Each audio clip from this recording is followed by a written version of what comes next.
Ένας Οθωμανός πρίγκιπας, διεκδικητής του θρόνου, στάθηκε στα τείχη της Κωνσταντινούπολης και η ιστορία του μοιάζει με αρχαία τραγωδία.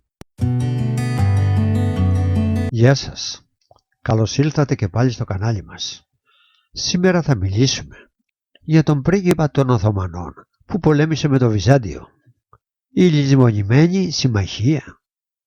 Σε μία από τις πιο παράδοξες και αγνοημένες σελίδες της μεσαιωνικής ιστορίας, ένας πρίγκιπς των Οθωμανών, ο Οχράν, συμμάχησε με τον εχθρό του γένους του, τον Βυζαντινό αυτοκράτορα Ιωάννη Σίγμα-Τάφ Παλαιολόγο, από την εξορία του στο γύρο του Βυζαντίου, ως συμμετοχή του σε μάχες για να κρατηθεί η πόλη όρθια.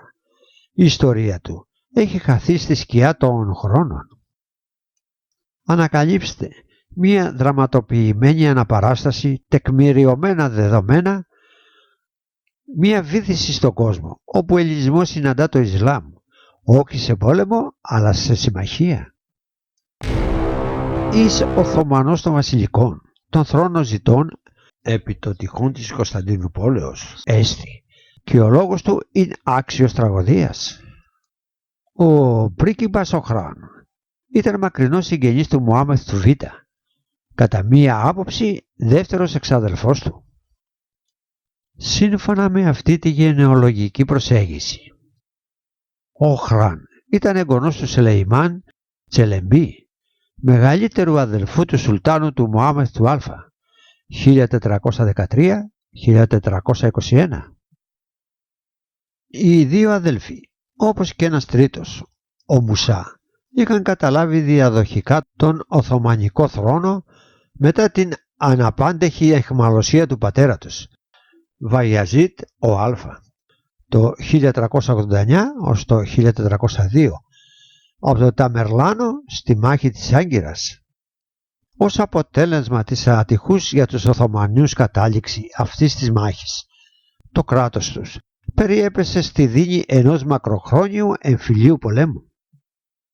Πρώτος κατέλαβε το θρόνο ο Σουλεϊμάν το 1403-1411, ο οποίος όμως ανατράπηκε και σκοτώθηκε από τον πολεμοχαρή αδελφό του Μουσά, που κυβέρνησε με τη σειρά του επί 2 χρόνια, το 1411-1413. Οι εχθρικές διαθέσεις του τελευταίου προς τη Βυζαντινή Αυτοκρατορία είχαν ως αποτέλεσμα ο αυτοκράτορ Μανουήλο Β Παλαιολόγος να εξωθήσει σε εξέγερση εναντίον του τον τρίτον επιζώντα αδελφό, τον Μωάμεθ, ο οποίος και τελικά επικράτησε. Κατά την εξέλιξη αυτών των γεγονότων, προφανώς οι απόγονοι του Σελεϊμάν βρήκαν καταφύγιο στην ουδέτερη Κωνσταντινούπολη, όπου οι Βυζαντινοί τους προφύλαξαν για να τους χρησιμοποιήσουν ως αντίπαλο δέος, προκαλώντας έναν εμφύλιο πόλεμο στο Οθωμανικό κράτος, εφόσον οι συνθήκες θα το επέτρεπαν. Το ίδιο είχαν κάνει και οι Οθωμανοί με την Βυζαντινή Αυτοκρατορία κατά του δευτέρου μισού του 14ου αιώνα, ενισχύοντας διάφορους γόνους της δυναστείας των Παλαιολόγων στις επιδιώξεις τους να καταλάβουν τον αυτοκρατορικό θρόνο. Υπό αυτές τις συνθήκες ο πρίγκιπας Οχράν έζησε στην Κωνσταντινούπολη από την παιδική του ηλικία, προκειμένου μάλιστα να μην του επιτραπεί να απομακρυνθεί από την πόλη.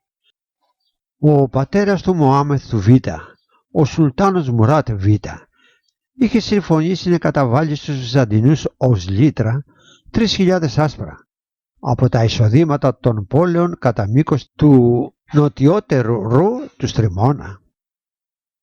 Κατά μία ηρωνία της τύχης, η μη καταβολή αυτών των λίτρων αποτέλεσε την αφορμή για την έναρξη των εχθροπραξιών που οδήγησαν στην άλωση της Κωνσταντινούπολης. Συγκεκριμένα, κατά την άνοδό του στο θρόνο, τον Φεβρουάριο του 1541, ο Μωάμεθ ο Β είχε δεσμευθεί να συνεχίσει να καταβάλει, αλλά μέχρι το φθινόπωρο του ίδιου χρόνου δεν το είχε κάνει, καθώς αγωνιζόταν να καταστήλει μία εξέγερση στα μικρασιατικά εδάφη του κράτους του. Ο Κωνσταντίνος Παλαιολόγος θεώρησε ότι αυτή η συγκυρία τον ευνοούσε για μία επίδειξη πυγμής και απείλησε τον Μωάμεθ ότι εάν δεν στείλει τα χρήματα, οι Βυζαντινοί θα άφηναν ελεύθερο τον πρίγκιπα Οχράν. Αυτή η έλλειψη διπλωματικής διορατικότητας εκ μέρους του επρόκειτο να αποδειχθεί μοιραία, παρέχοντας τον Οθωμανό Σουλτάνο το πρόσχημα που αναζητούσε για την έναρξη του πολέμου. Κατά την έναρξη της πολιορκίας, ο πρίγκιπας Οχράν προθυμοποιήθηκε να αναλάβει με τους άντρες του την άμυνα ενός τομέα των τυχών, γεγονός ιδιαίτερα τιμητικό, εάν μάλιστα το αντιδιαστήλει κανείς με τη στάση πολλών κατοίκων που προτίμησαν να παρακολουθούν παθητικά την εξέλιξη των γεγονότων. Έτσι, του ανατέθηκε η φύλαξη ενός τμήματος των τυχών της Προπαντίδας, στα οποία περιλαμβανόταν και το λιμάνι του Επτασκαλίου. Το τομέα αυτό υπερασπίστηκε με γενναιότητα στις λίγες περιπτώσεις κατά τις οποίες ο Οθωμανικός στόλος προσπάθησε να δημιουργήσει αντιπερισπασμούς τους αμυνόμενους από την πλευρά της Προπαντίδας. Κατά την είσοδο των εισβολέων στην Κωνσταντινούπολη, σύμφωνα με τη χαρακτηριστική διατύπωση του Ράμανση, ο πρίγκιπας Οχράν και οι Τούρκοι του συνέχισαν να μάχονται, γνωρίζοντας τη τύχη που τους περίμενε εάν έπεφταν στα χέρια του Σουλτάνου. Η άλωση της Κωνσταντινούπολης, σελίδα 211. Η άλωση όμως σφράγισε και τη δική του τύχη. Αν και όλες οι πηγές αναφέρουν ότι σκοτώθηκε, δεν συμφωνούν ως προς τον ακριβή τρόπο. Κατά τον Λαόνικο Χαλκοκονδύλη, βιβλίο Ήτα, αυτοκτόνησε πηδώντας από ένα πύργο για να μην συλληφθεί, αφού προηγουμένως είχε μεταμφιαστεί σε καλόγερο. Κατά τον Κριτόβουλο, βιβλίο Α, κεφάλαιο 64, παράγραφος 1-2, μεταμφιέστηκε σε απλό στρατιώτη και προσπάθησε να διαφύγει, αξιοποιώντας τη γνώση του των τουρκικών, αλλά αναγνωρίστηκε και αυτοκτόνησε πηδώντας από το τείχος. Στη συνέχεια, οι Τούρκοι στρατιώτες έκοψαν το κεφάλι του και το μετέφεραν στο Μωάμεθ. Τέλος, κατά τον Δούκα, κεφάλαιο Χ.Λ. παράγραφος 4, ο οποίος βρέθηκε στη Κωνσταντινούπολη λίγο καιρό μετά την άλωση και ενδεχομένως συνέλεξε πληροφορίες μαρτυρίες, παραδόθηκε στον άβαρχο Χασμάν Μπέι από έναν αιχμάλωτο με αντάλλαγμα τη δική του ελευθερία, ενώ είχε ήδη συλληφθεί προσπαθώντας να διαφύγει από τον πύργο των Φράγκων μεταμφιεσμένο σε καλόγερο. Στη συνέχεια αποκεφαλίστηκε από εκείνον. Με τον θάνατο του Οχράν, ο Μωάμεθ απέκτησε διπλό όφελος.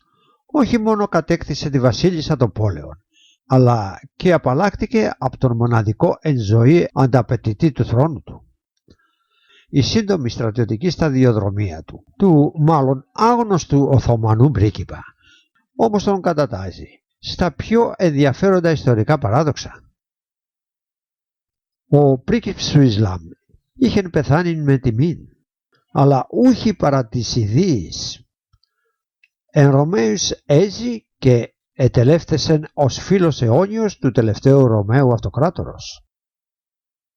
Περιμένουμε τη γνώμη σας με σχόλια, εγγραφή και like. Ευχαριστούμε που μας παρακολουθήσατε.